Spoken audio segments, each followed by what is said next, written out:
موضوع الدرس في إثبات المعاد وأحوال الساعة سورة الحاقة تفسير ابن كثير. الحمد لله رب العالمين والصلاة والسلام على أشرف الأنبياء وسيد المرسلين سيدنا محمد وعلى آله وأصحابه أجمعين. اللهم صل على سيدنا محمد وعلى آل سيدنا محمد كما صليت على إبراهيم وعلى آل إبراهيم في العالمين إنك حميد مجيد. أعوذ بالله من الشيطان الرجيم. بسم الله الرحمن الرحيم. الحاقة ما الحاقة وما أدراك ما الحاقة كذبت ثمود وعاد بالقارعة فأما ثمود فأهلكوا بالطاغية وأما عاد فأهلكوا بريح صرصر عاتية سخرها عليهم 7 ليال و8 أيام حسوما فترى القوم فيها صرعى كأنهم أعجاز نخل خاوية فهل ترى لهم من باقية وجاء فرعون ومن قبله والمؤتفكات بالخاطئة فعصوا رسول ربهم فأخذهم أخذة رابية إنا لما طغى الماء حملناكم في الجارية لنجعلها لكم تذكرة وتعيها أذن واعية. اللہ تبارک و تعالی نے کلام مقدس کی ان آیات مبارکہ میں جو سورۃ الحاقہ کی آیات ہیں قیامت کا ذکر فرمایا ہے. قیامت کے کئی نام ہیں قرآن مقدس میں، ان میں سے ایک نام الحاقہ بھی. الحاقہ کا معنی ہوتا ہے وہ ثابت ہونے والی، کیوں وہ تو حق ہے. اور بعد میں فرمایا کہ الحاقہ سے معنی یہ ہے کہ وہ باطل کو مٹانے والی اور حق کو ثابت کرنے والی. پھر اللہ نے اس کی عظمت شان کے لیے دوبارہ فرمایا کہ الحاقۃ ما الحاقہ، کہ وہ کیا چیز ہے ثابت ہونے والی. پھر اللہ نے تیسری دفعہ فرمایا وما ادراک ما الحاقہ. وما ادراک مانا وما اعلمک، محمد مصطفیٰ صلی اللہ علیہ وسلم آپ کو کس نے علم دیا، یا آپ کو اس کا علم نہیں تھا؟ اللہ نے عطا فرمایا کہ وہ حق کا کیا چیز. اسی لیے حضرت ابن عباس رضی اللہ تعالیٰ عنہ فرماتی ہے کہ قرآن میں جہاں جہاں وما ادراک لفظ آیا تو اللہ نے آپ کو خبر دے دی، اور جہاں لفظ آیا ہے وما یدریک تو اللہ نے خبر نہیں دی. اب آگے اللہ تبارک و تعالیٰ اسی کی تفصیل بیان کر رہے ہیں کہ قیامت کا احوال جو ہیں اس کے علامات، امارات، نشانیاں. فرمایا کذب ثمود وعاد بالقاریہ. قوم عاد بھی ایک بہت بڑی قوم تھی، اور قوم ثمود جو ہے وہ بھی ایک بڑی قوم تھی. اس کا ذکر اللہ تبارک و تعالی نے قرآن پاک میں فرمایا وَإِلَىٰ عَادٍ أَخَاهُمْ هُودًا. قوم عاد کے پاس اللہ نے حضرت ہود علیہ السلام کو پیغمبر بنا کے بھیجا. وَإِلَىٰ ثَمُودَ أَخَاهُمْ صَالِحًا، اور قوم ثمود کے پاس حضرت صالح علیہ السلام آئے. لیکن ان دونوں قوموں نے تکذیب کی، جھٹلایا، پیغمبروں کی بات کو نہیں مانا. پیغمبروں کی دعوت کا انکار کیا، ان کی نبوت و رسالت کا انکار کیا، قیامت کا انکار کیا۔ یہاں مختصر طریقے سے ہے کہ اللہ پاک نے فرمایا پھر ان کا انجام کیا ہوا۔ جب قوم سمود اور قوم عاد نے انکار کیا، قاریہ مانا کھٹکھٹانے والی، جیسے قرآن میں دوسری جگہ بھی القاریۃ ملقاریۃ وما ادراک ملقاریہ، ہر چیز کو ہلا دینے والی، کھڑکھڑانے والی۔ جب انہوں نے انکار کیا تو خلاصہ یہ ہے کہ ان کا نتیجہ کیا نکلا؟ تو اللہ تبارک و تعالیٰ فرماتی ہے وَأَمَّا ثَمُودُ فَأُهْلِكُوا بِالطَّاغِيَةِ۔ یاد رکھیں کہ کبھی قرآن پاک میں قوم عاد کا ذکر پہلے آتا ہے، قوم سمود کا ذکر بعد میں آتا ہے، اور کبھی قوم سمود کا ذکر پہلے آ جاتا ہے اور قوم عاد کا بعد میں آتا ہے۔ اس لیے کہ قرآن جو ہے یہ کتاب ہدایت ہے، موعظت ہے۔ قرآن قصہ کہانی نہیں ہے کہ اس کی ابتدا اور تاریخ دیکھی جائے کہ پہلے کیا ہوا اور پھر کیا ہوا اور پھر کیا ہوا۔ قرآن تو ہدایت کے لیے اترا۔ اب اللہ نے فرمایا کہ اما سمود فاہلکوا بالطاغیہ، کہ قوم سمود جو ہے وہ ہلاک کیے گئے طاغیہ۔ طاغیہ بھی یہاں تو لفظ آیا ہے طاغیہ، لیکن قرآن میں دوسری جگہ لفظ آتا ہے صیحہ، کہ ان کو اللہ نے ہلاک کیا صیحہ سے۔ اور تیسری جگہ قرآن میں لفظ آتا ہے فَأَخَذَتْهُمُ الرَّجْفَةُ، اللہ نے ان کو ہلاک کیا رجفہ سے۔ تو یاد رکھیں کہ تین لفظ آ گئے قرآن میں، طاغیہ، صیحہ، رجفہ۔ اچھا، صیحہ تو کہتے ہیں چیخ، آواز۔ طاغیہ کا معنی حد سے نکل جانے والی چیز ہے، اور اسی طرح جو لفظ ہے رجفہ، رجفہ کا معنی ہوتا ہے زلزلہ۔ یوم ترجف الارض والجبال۔ تو اب بظاہر یعنی تعارض معلوم ہوتا ہے کہ زلزلہ الگ چیز ہے، صیحہ الگ چیز ہے، طاغیہ الگ چیز ہے۔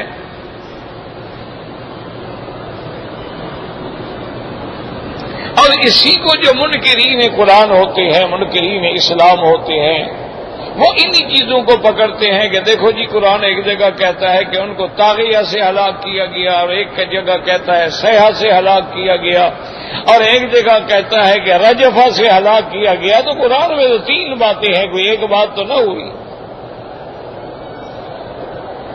تو دشمنان اسلام جو ہے نا وہ انہی واقعات کو سامنے رکھتے ہیں۔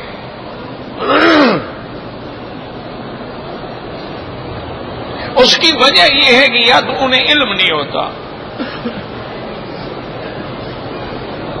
یا پھر وجہ یہ ہوتی ہے کہ ضد ہوتی ہے کہ میں نے تو اعتراض کرنا ہی کرنا ہے نا۔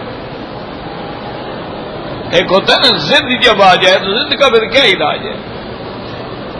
ورنہ اس میں کوئی آپس میں تعارض نہیں ہے۔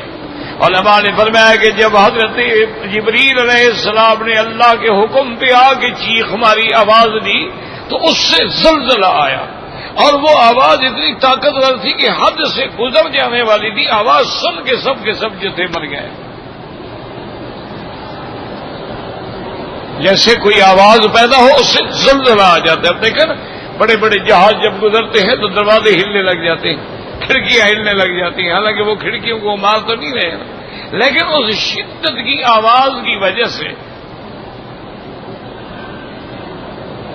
تو اس لیے قرآن نے کبھی اس کو صیحہ بھی کہا ہے کہ اصل بات تو صیحہ ہے کہ جبریل علیہ السلام کو حکم ہوا، اور جبریل علیہ السلام نے قوم سمود کے علاقے میں آ کے کھڑے ہو کے بس ایک چیخ ماری، اور اس سے زلزلہ آیا، اور اس کے بعد ختم۔ اچھا، وہ زلزلہ جو ہے طاغیہ مانا حد سے گزرنا، یعنی وہ آواز اتنی شدید تھی کہ حد سے گزر جانے والی تھی، جیسے کہتے ہیں نا جی کہ کانوں کے پردے پھٹ گئے، کہ وہ آواز کی اتنی شدت تھی کہ صرف کانوں کے پردے نہیں پھٹے، وہ تو دل پھٹ گئے۔ اس لیے اللہ نے اختصار سے فرمایا کہ قوم سمود پہ یہ عذاب آیا، اور اس لیے یہ واقعات ذکر کیے جاتے ہیں کہ بھئی اگر تم قیامت کو نہیں مانتے ہو تو قوم سمود کو جا کے دیکھ لو، اگر تم قیامت کو نہیں مانتے ہو تو قوم عاد کو جا کے دیکھ لو، ان کی نشانیاں موجود ہیں، ان کے کھنڈر موجود ہیں، وہ جگہ موجود ہے، وہ علامات موجود ہیں۔ اس کے بعد اللہ نے ذکر کیا قوم عاد کا، وَأَمَّا عَادٌ فَأُهْلِكُوا بِرِيحٍ صَرْصَرٍ عَاتِيَةٍ يَأْتِيهِمْ رِيحٌ ہوا صرصر سخت ٹھنڈی، آتیۃ حد سے نکل جانے والی،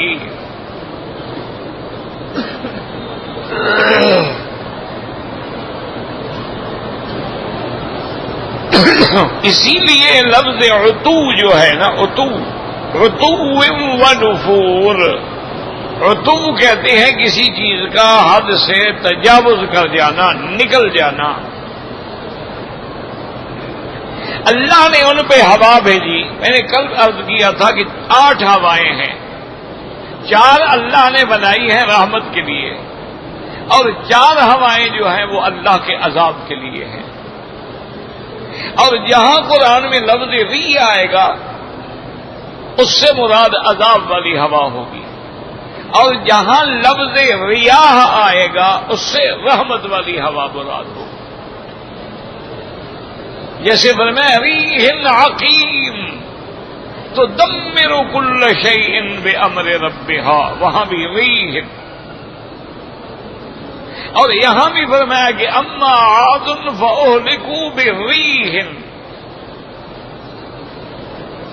اور صحیح حدیث مبارک میں ہے کہ میرے آقا محبوب دو عالم سیدنا محمد مصطفیٰ صلی اللہ علیہ وسلم جب مدینہ منورہ میں تھے اور کفار نے آ کے بالکل سارے کافروں کی جماعتیں مل گئیں، اور انہوں نے اپنی بڑی طاقت بنا کے مدینہ منورہ کا محاصرہ کر لیا۔ سرکار دو عالم نے حضرت سلمان فارسی کی مشورے کے مطابق خندق کھدوا لی تھی مدینے کی حفاظت کے لیے، ابھی بھی وہ علامات جو ہیں خندق کے موجود ہیں۔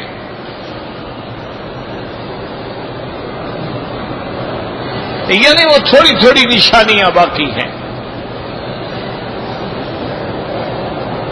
اب خندق کے اس طرف جو ہے وہ مشرکین مکہ اور ان کے ساتھ احزاب ہیں،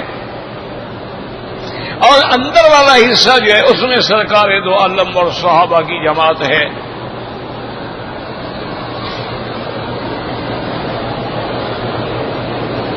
حضور صلی اللہ علیہ وسلم نے اللہ سے دعا مانگی کہ یا اللہ، دشمنوں نے بالکل مدینے کو بالکل حصار میں لے لیا، گھیر میں لے لیا،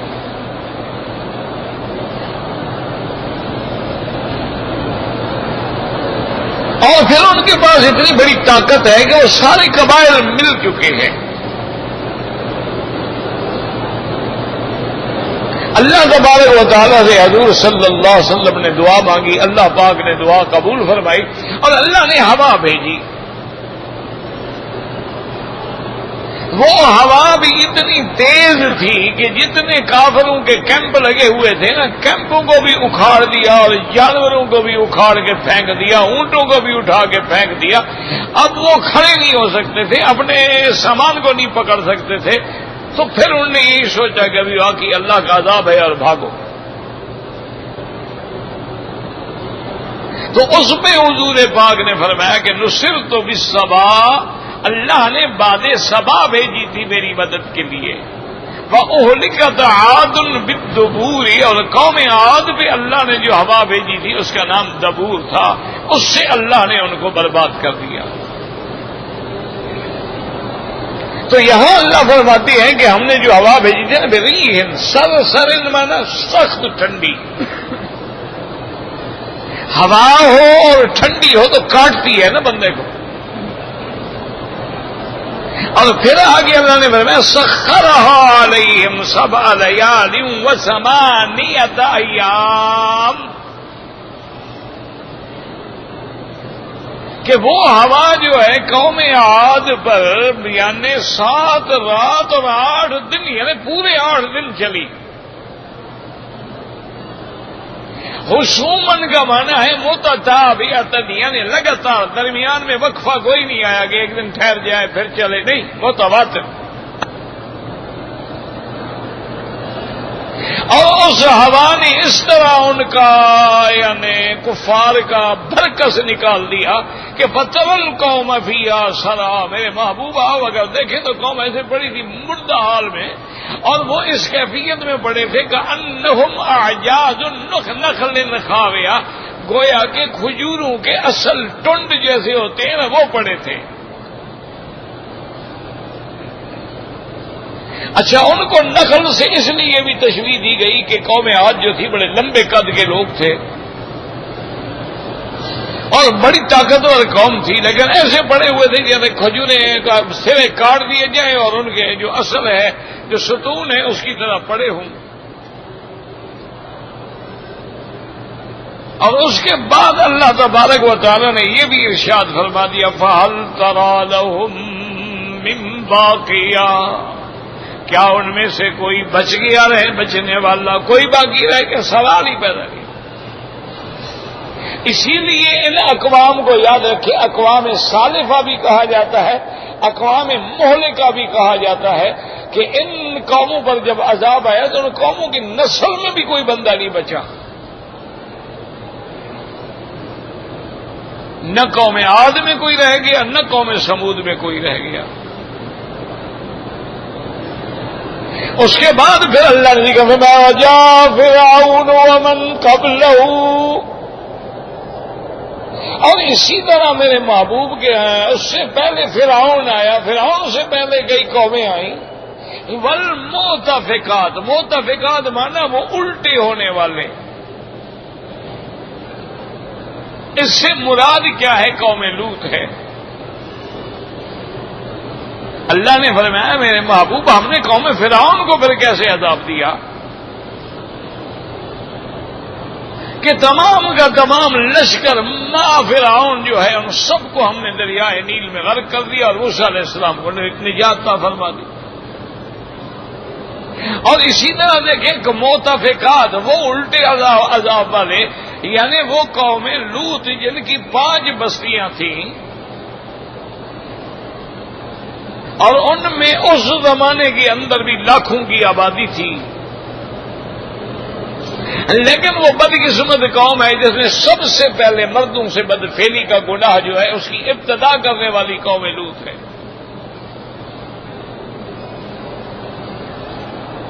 اسی لیے حضرت لوط علیہ السلام نے فرمایا تھا انکم لتأتون الفاحشۃ ما سبقکم بها احد من العالمین، کہ اے بدبخت قوم تم ایک ایسی برائی کر رہے ہو تم سے پہلے کسی نے نہیں کی.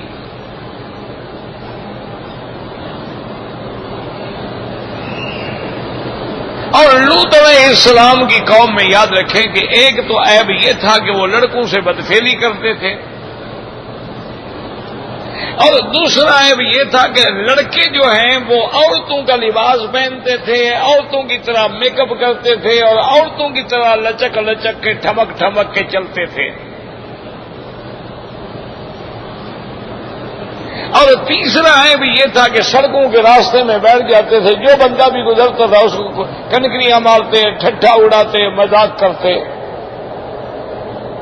اور چوتھا عیب بھی یہ تھا کہ سڑک کے کنارے پہ ڈیرے لگا کے بیٹھے رہتے اور اس کے بعد کوئی مہمان گزرتا اس کے ساتھ کوئی لڑکا ہوتا لڑکے کو پکڑ لیتے بدفعلی کے لیے. اور ایک ان میں یہ بھی برائی تھی کہ وہ بدبخت قوم جب لڑکوں سے بدفعلی کرتے تھے یعنی شرماتے بھی نہیں تھے، 4 4 5 5 10 10 ایک ہی کمرے میں ایک دوسرے کے سامنے بدفعلی کر رہے ہیں.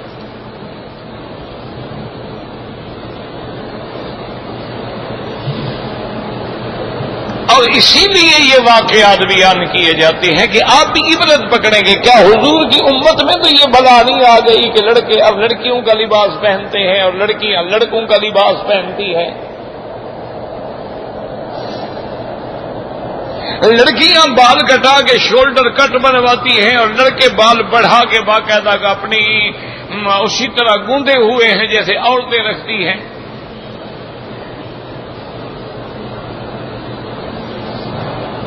اور کیا اسی طرح نہیں دیکھا آپ نے کہ لڑکے کانوں میں بالے پہنتے ہیں،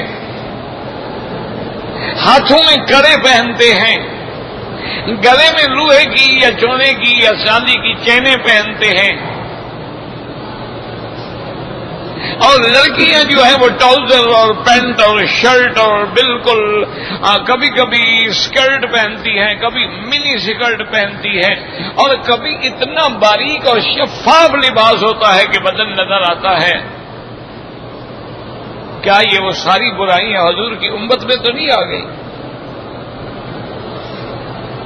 اسی لیے حضور نے فرمایا تھا اب صحابہ سے کہ لَتَتَّبِعُنَّ سُنَنَ مَنْ كَانَ قَبْلَكُمْ، میری امت بھی وہی گناہ کرے گی جو پہلی امتوں نے کیے ہیں.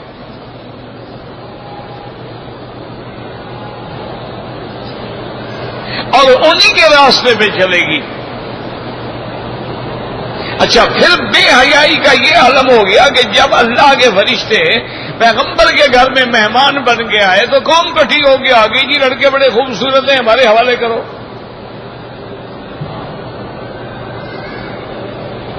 یعنی اللہ کے پیغمبر کا بھی شرم نہیں ہے. آج بھی آپ ایمان سے کہیں کہ ہماری نوجوان نسل کو کسی عالم کا، کسی بزرگ کا، کسی باپ کا حیا ہے؟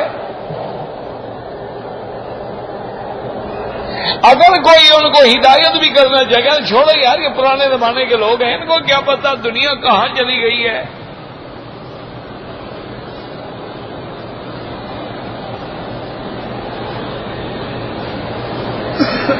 تو جب فرشتے ان کے گھر میں آئے تو ساری قوم کٹھی ہو کے آ گئی. حضرت لوط علیہ السلام نے بڑا سمجھایا کہ عقل کرو، شرم کرو، لحاظ کرو. اب تمہاری اتنی جرت بڑھ گئی ہے کہ نبی کو آگے کہتے ہو کہ ہمیں لڑکے دو.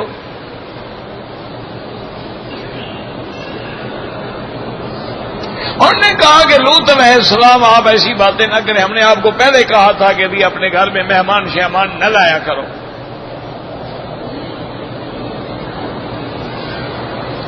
حضرت لوط علیہ السلام بالکل گھبرا گئے اور آپ پریشان ہو گئے. قال لو ان لی بکم قوۃ او آوی الی رکن شدید. وجہ کیا ہے کہ لوط علیہ السلام نبی تو ہے لیکن عالم الغیب نہیں ہے. ان کو نہیں پتا کہ آنے والے کون ہیں،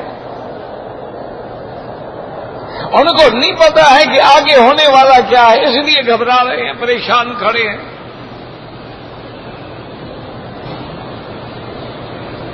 اب قوم نے اتنا دھمکایا، انہوں نے کہا لوط علیہ السلام آپ ہمیں خوشی سے دیتے ہیں، مطلب ہم آپ کے گھر کی دیواریں دروازے توڑ کے اندر گھس کے بھی ان کو لے جائیں گے. خوبصورت لڑکے ان کو ہم کیسے چھوڑتے ہیں؟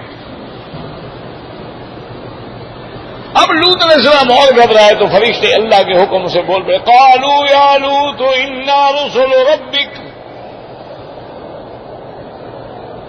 انہوں نے کہا لوط علیہ السلام آپ پریشان کیوں ہو رہے ہیں؟ ہم تو کوئی لڑکے بڑکے نہیں ہیں، ہم تو اللہ کے بھیجے ہوئے فرشتے ہیں. لن یصلوا الیک، ان کو طاقت ہی نہیں ہے کہ تمہیں ہاتھ لگا سکیں یا تمہارے گھر کی طرف بڑھ سکیں. وَأَسْرِ بِأَهْلِكَ بِقِطْعٍ مِّنَ اللَّيْلِ، آپ رات میں نکل جائیں، اپنے گھر والوں کو بھی لے جائیں اور پیچھے مڑ کے بھی نہ دیکھنا. ان موعدہم الصبح، صبح کا وقت جو ہے ان کی ہلاکت کا وقت ہوگا. الیس الصبح بقریب، کیا صبح جو ہے وہ، اس لیے کہ علماء نے لکھا ہے کہ جب انہوں نے کہا نا کہ ان کو صبح کو ہلاک ہونا ہے تو لوط علیہ السلام اتنے غصے میں آ چکے تھے، کہا بھی صبح کو تو کافی دیر ہے. انہوں نے کہا مت گھبراؤ، صبح قریب ہے.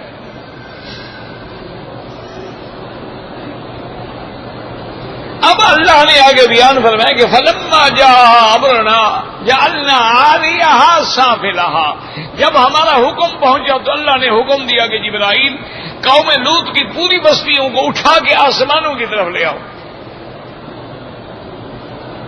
حضرت جبریل فرماتی ہیں کہ میں نے اپنے ایک پر کے کنارے سے اٹھایا 5 بستیوں کو اور آسمان کے قریب لے گیا. اللہ نے حکم دیا ان کو اوندا کر کے گرا دو. یہ بھی لڑکوں کو اوندا کر کے بدفعلی کرتے تھے, ان کو وہی سزا ملے گی.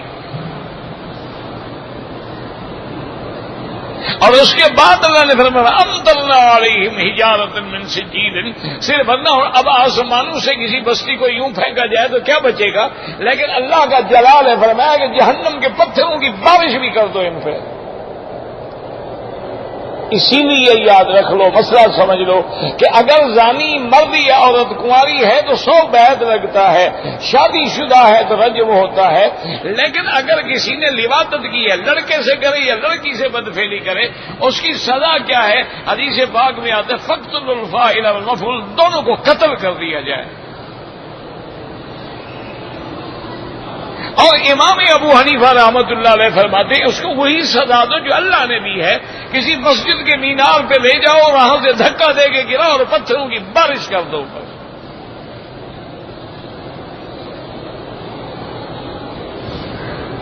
اس لیے اللہ نے ان واقعات فجا فرعون ومن قبلہ والمؤتفقات بالخاطئہ.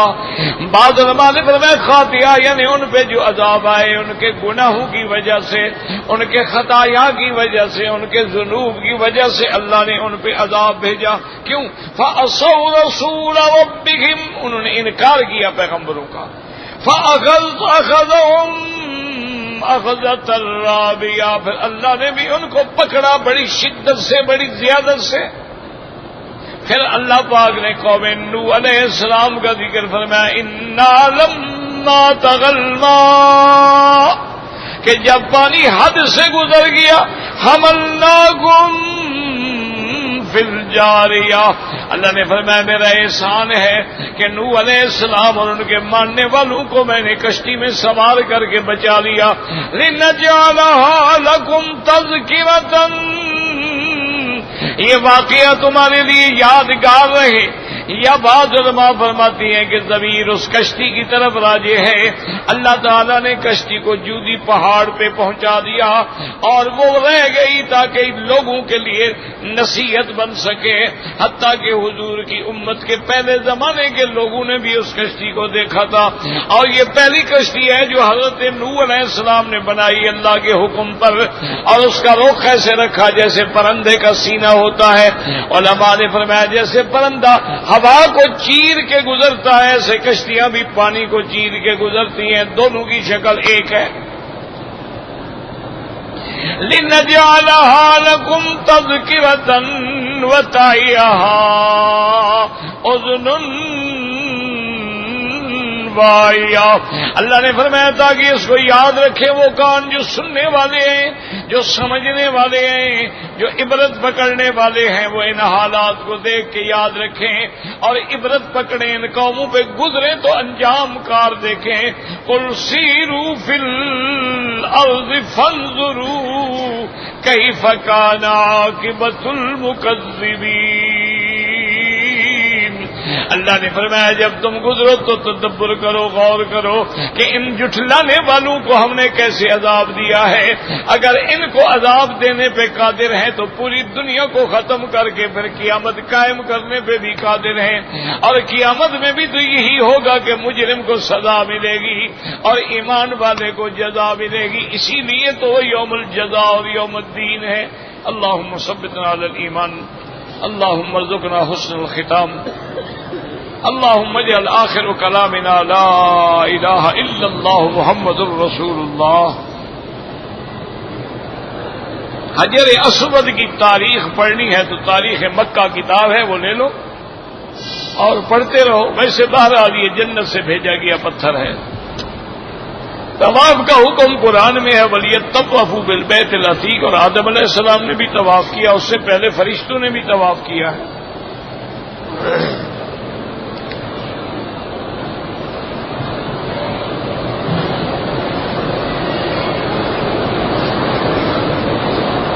کہتے جی کہ عورت کی عمر اگر 40 سال ہو جاتی ہے تو وہ بوڑھی ہو جاتی ہے, پھر وہ اپنے خاوند کے حقوق کا خیال نہیں رکھ سکتی ہے. تو کیا اس وجہ سے خاوند دوسری شادی کر سکتا ہے؟ یہ وجہ نہ بھی ہو تب بھی دوسری شادی کر سکتا ہے؟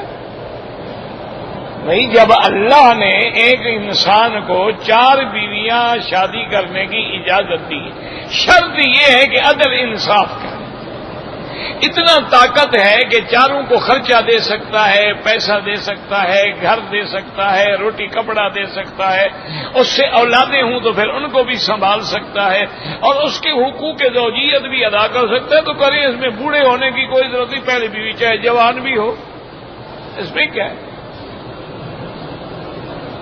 کوئی اس میں مسئلہ نہیں ہے۔ ہاں، ایک یہ ہے کہ وجہ ہوتی ہے بھی اولاد نہیں ہوئی، بندے نے دوسری شادی کر لی۔ ایک یہ بھی ہوتا ہے خاندانی رشتے ہوتے ہیں، پہلی بیوی کی عمر بہت زیادہ ہو گئی، اب وہ بیچاری خود اپنا بدن نہیں سنبھال سکتی تو خاوند کو کیا سنبھالے؟ تو یہ بھی ایک وجوہات ہے، ورنہ نہ بھی ہوں تب بھی آپ دوسری شادی کر سکتے ہیں، کوئی منع نہیں۔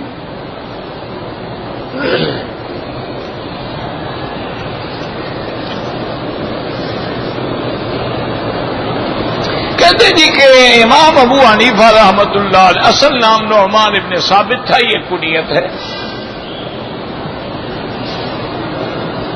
تحریری جواب لینے کے لیے کتابیں چھپی ہوئی موجود ہیں، تحریری جواب آپ مجھ سے کیا لیں گے؟ ایک نہیں، سینکڑوں کتابیں موجود ہیں، کوئی کتاب لے لو، اس میں سارے جواب کھڑے ہیں، تحریری بھی ہیں، سارے ہیں۔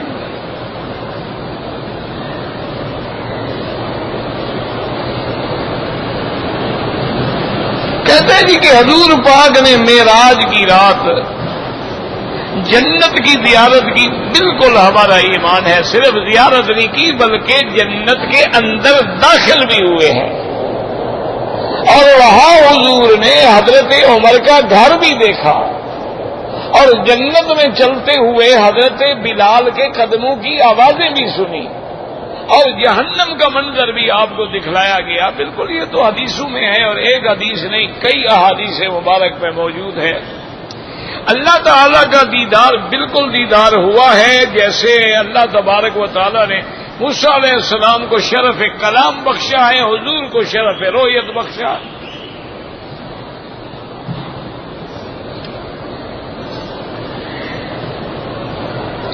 اگر ایک آدمی نے جدے سے احرام باندھ کے عمرہ کیا ہے، طواف صفا مروہ دوڑنے کے بعد بال اس نے جدے میں جا کر کٹوائے ہیں تو دم پڑ گئی، کیونکہ عمرے کے تمام احکام جو ہیں وہ حد حرم میں ادا ہونے ہیں۔ طواف بھی حرم میں ہوگا، صفا مروہ بھی حرم میں ہوگی، اور بال بھی حرم میں کٹائے جائیں گے۔ بال آپ حد حرم سے باہر کٹائیں گے، دم پڑ گئی، اور وہ دم آپ نے مکے میں دینی ہے، وہ جتنے میں بھی نہیں دے سکتے۔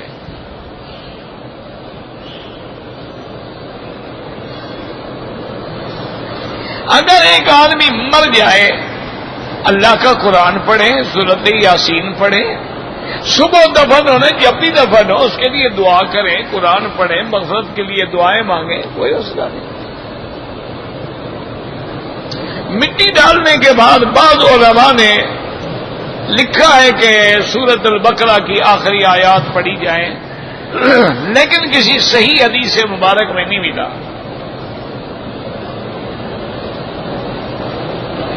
اللہ کی وضاحت جو ہے ہم سے کریں نا، جو ذکر کرتے ہیں ہم سے جا کے وضاحت بھی پوچھ رہے ہیں، اس میں کوئی جھگڑے والی بات تو نہیں ہے۔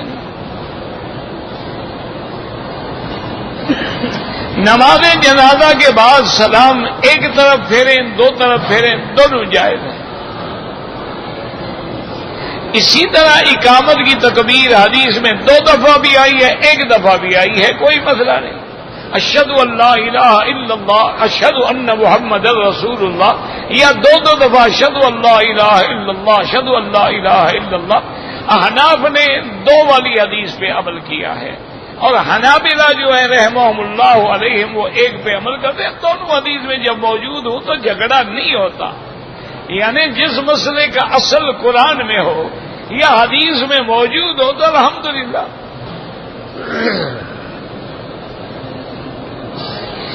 الصلاۃ والسلام علیک یا رسول اللہ روضہ مبارک کے علاوہ کسی جگہ پڑھنے کا حکم نہیں.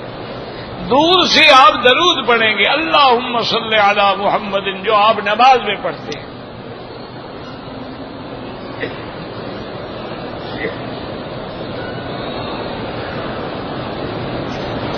میں نے چوتھا عمرہ کیا ہے، احرام کھول دیا، بال نہیں کٹوائے، آج 3 دن گزر گئے ہیں، آپ بال بھی کٹوائیں اور ایک بکری دم بھی ادا کریں، اور جب تک بال نہیں کٹواؤ گے آپ احرام میں ہیں. احرام چادریں کھولنے کا نام نہیں ہے، احرام سر منڈانے سے کھلتا ہے. اور اگر پیسے نہیں ہیں روزے رکھ لو. اگر لڑکا سنی ہو اور لڑکی شیعہ ہو بالکل نکاح نہ کریں، آگے جا کے خاندان ٹوٹ جاتے ہیں.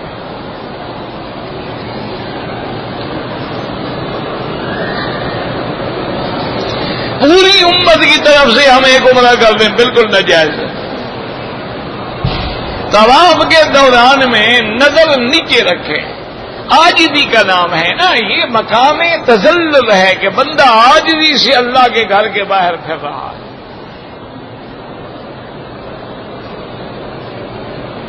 قادیانی عمرہ کر سکتے ہیں، حرم میں داخل نہیں ہو سکتے تو عمرہ کیسے کریں گے؟ وہ قادیان میں کریں اپنا عمرہ، ان کو یہاں آنے سے کیا غرض ہے؟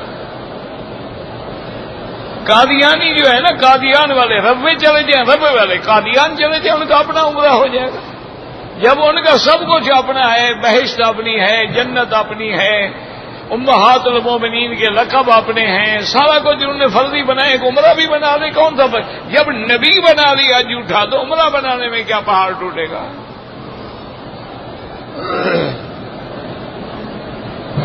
کہتے جی کہ بعض بریلوی حضرات حرم میں نماز نہیں پڑھتے، دعا کریں کہ اللہ ان کو ہدایت دے. دیکھو بات سمجھو، نماز نہ پڑھنے کی وجہ کیا ہے؟ یعنی اس کا مطلب یہ ہے کہ وہ ائمہ حرمین کو مسلمان نہیں سمجھتے. انا للہ و انا الیہ راجعون. یاد رکھو کہ یہاں حرم میں جتنے مشائخ ہیں، جتنے امام ہیں، علماء ہیں، قاضی ہیں، مفتی ہیں، یہ سب بہت بڑے بڑے علماء ہیں. ہماری طرح یہ صرف مولوی نہیں مسجد میں امام بنا کے کھڑا کر دیا، یا جس کی داڑھی ہوئی بس مولوی ہو گیا، گلے میں پٹکا لٹکا لے تو بڑا مولوی ہو گیا، اور بال شال بھی اچھے ہوں، نعت خواں بھی ہو تو سبحان اللہ پہنچا ہوا ہو گیا، چاہے اس کو الحمدللہ رب العالمین کا ترکیب بھی نہ آتی ہو. یہاں یہ بات نہیں ہے، یہاں سب علماء ہیں، اور ان میں کئی جو ہیں وہ تو ماشاءاللہ پی ایچ ڈی بھی ہیں، انہوں نے باقاعدہ آخری ڈگریاں بھی حاصل کی ہیں. اب جیسے ہمارے سدیس صاحب ہیں ماشاءاللہ، ابھی تو وہ حرمین الشریفین کے رئیس بھی بن گئے، اللہ مبارک کرے، اور نوجوان ہیں، اللہ ان سے حرمین کی خدمت لے. اللہ تبارک و تعالی یعنی معتمرین کی، قادرین کی، آنے والوں کی، مسجد الحرام کی، ضیوف الحرمین کی خدمت کی توفیق دے. انشاءاللہ جوان آدمی ہے اور عالم ہے، ایسے نہیں کہ امام بن گئے، منجے ہوئے عالم ہیں، تمام علوم پہ ان کی نظر ہے. جتنے علماء ہیں، شیخ سبیل تھے، شیخ صالح تھے، اب بھی شیخ، یہ سارے علماء ہیں. اور صرف یہ نہیں ہے کہ انہوں نے کوئی ایک علم پڑھا ہے، نہیں، نحو ہے، صرف ہے، فقہ ہے، حدیث ہے، اصول حدیث ہے، اسماء الرجال ہے، تفسیر ہے، ان پہ نظر ہے ان کی ماشاءاللہ. تو اگر یہاں بھی آگے وہ نماز نہیں پڑھتے تو پھر اس سے بڑی بدقسمتی کیا ہوگی؟ پھر معلوم یہی ہوتا ہے کہ قرآن نے کہا ہے نا کہ مشرک حرم میں نہ آئے. یہ آ تو جاتے ہیں لیکن اندر کوئی 1-2% شرک بچا ہوا ہے تو اللہ جماعت میں نہیں آنے دیتے. دعا کریں اللہ ان کو ہدایت دے اور اللہ ان کو بھی حرمین کی جماعت نصیب فرمائے. اجنبی کے لیے کوئی بھی مسجد عائشہ سے عمرہ ہو سکتا ہے. شب برات یا شب معراج میں روزہ رکھنا بالکل کوئی حکم نہیں.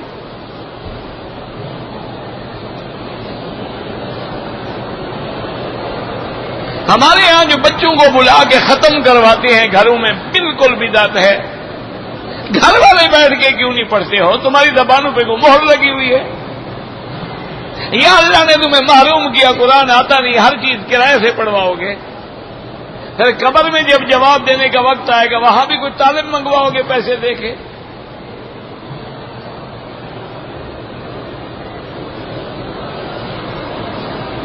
تین دن پہلے میں نے سوال کیا تھا، جواب نہیں دیا، اللہ عالم کوئی چٹنی پہنچی ہوگی یا جلدی ہو گئی ہوگی۔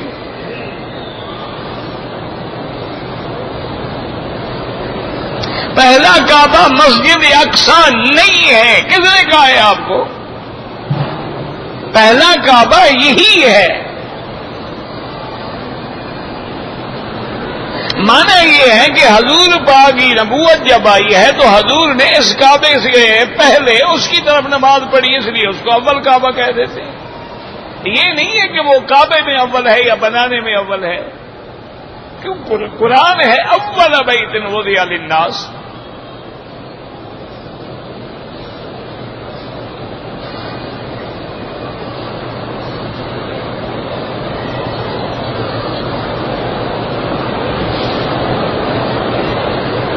میری بیوی نے عمرہ کیا، میں نے اپنی بیوی کے بال کاٹے، میں نے ابھی بال پورے نہیں کٹوائے تھے کہ میری بیوی نے میرے ہاتھ پھیرا تو مجھے شابت ہونے لگی، کچھ ہوا نہیں ہوا، ٹھیک ہے، بچ گئے، جتنا ہونا تھا ہو گیا۔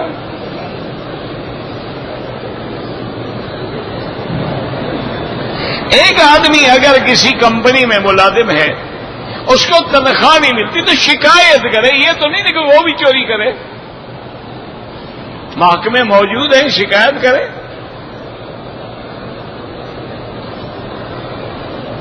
ایک عمرہ کرو یا دو کرو، بال ہر حال میں مڈانے ہیں، نہ بھی ہوں تو اس طرح پھروانا ہے۔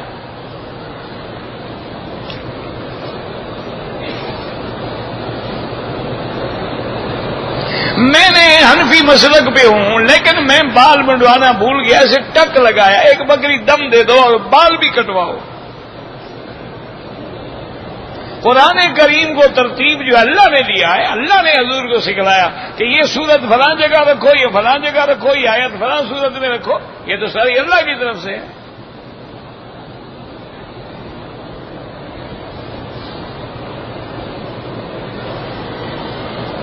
پتہ نہیں اب اتنا تو مجھ سے، اب دیکھیں نا اتنا میں کب کیسے پڑھوں؟ 1 گھنٹہ چاہیے پڑھنے کے لیے۔ اگر 2 عمرے کرے ایک دن میں، احرام دھوئے، کیوں پلید ہو جاتا ہے عمرہ کرنے سے احرام؟ اللہ کے بندے یہ کیا مذہب سے؟ لوگوں نے ایک جاہلوں نے مسئلہ بنا رکھا ہے کہ احرام دھونا چاہیے، کیوں دھونا چاہیے؟ آپ نے برا کام کیا ہے کہ دھونا چاہیے؟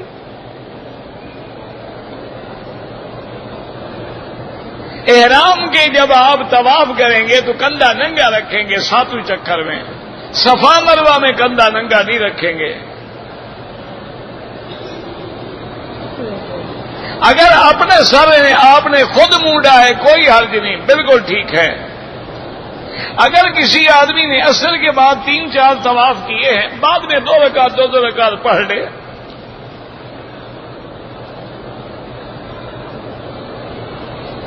میرے والد فوت ہو گئے، ان کا رقبہ 2 جگہ ہے، ایک میرے گھر کے قریب ہے، ایک میری بہن کے گھر کے قریب۔ پہلے حصے بناؤ، بہن کا حصہ اتنا تو نہیں آئے گا جتنا تیرا آئے گا، تیرا دگنا ہوگا، اس کا آدھا ہوگا، پھر اس کے بعد دیکھیں جو جس کے قریب ہو ایک دوسرے کو راضی کریں۔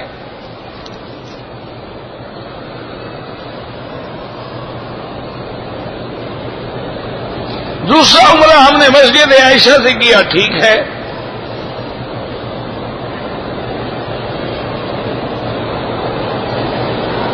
اگر آپ نے عمرہ کیا، تھک گئے، بیمار تھے، بال صبح منڈائے، کوئی حرج نہیں، کوئی جرمانہ نہیں۔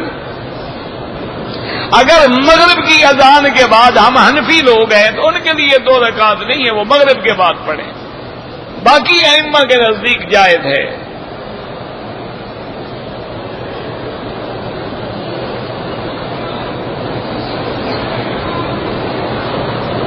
جمعہ کی دوسری اذان کے بعد جب امام کھڑا ہو جائے تو آپ کیا سنت پڑھیں گے؟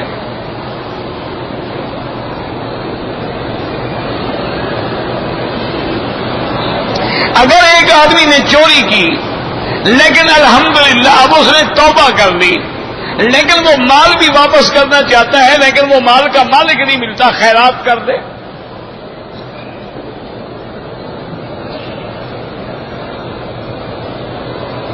میں نے زنا کیا، توبہ کرو، اللہ نے پردہ ڈالا ہے تو تم کیوں اپنے آپ کو بے پردہ کر رہے ہو؟ توبہ کرو، اللہ توبہ معاف کر دیں گے۔ ایک دفعہ عمرہ کرو یا 2 دفعہ کرو، سر مڈانا پڑے گا۔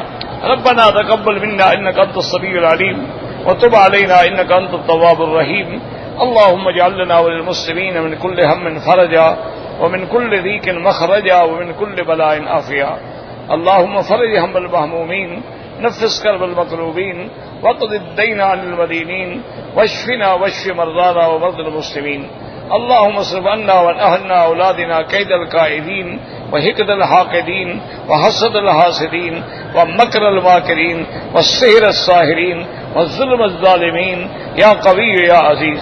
یا اللہ عالم اسلام کی حفاظت فرما، یا اللہ بیماروں کو شفا عطا فرما، یا اللہ بے حیاؤں کو حیا عطا فرما، بے دینوں کو دین عطا فرما، بے اولادوں کو اولاد عطا فرما، جن کی اولادیں ہیں ان کو صالح بنا، یا اللہ جن کے گھروں میں بچیاں ہیں ان کے رشتے خیر سے آسان فرما، یا اللہ ہمیں مانگنا نہیں آتا بغیر مانگے عطا فرما، یا اللہ اپنی رحمتوں کا فیصلہ فرما، یا الہ العالمین اس بلد الامین کو قیامت تک ہر فتنے سے محفوظ فرما، یا اللہ مسلمان عرب میں ہیں عجب میں ہیں جس ملک میں ہیں ان کی جان مال آبرو عزت کی حفاظت فرما، یا اللہ تمام دین کے کام کرنے والوں کی حفاظت فرما، یا اللہ ہماری ظاہری باطنی روحانی جسمانی بیماریاں پریشانیاں سب اپنی رحمت سے دور فرما، انک عفو کریم عظیم تحب العفو فاعف عنا اللهم انا نسألك العفو والعافية والمعافاة الدائمة في الدين والدنيا والآخرة ربنا آتنا في الدنيا حسنة وفي الآخرة حسنة فقنا عذاب النار صلى الله تعالى على خير خلقه سيدنا محمد وعلى آله وصحبه أجمعين اللهم صل على سيدنا محمد وعلى آل سيدنا محمد كما صليت على إبراهيم وعلى سم ڈالنا ہے نا، انٹرنیٹ والا وہ جانتے ہیں، اس کی حال کر دیتے ہیں، وہ خود ڈال دے گا، وہ صاحب ہمارا صبر کرو بھائی، کہاں پڑ رہا ہوگا تھوڑا صبر یہ تو یہ بیٹھیں گے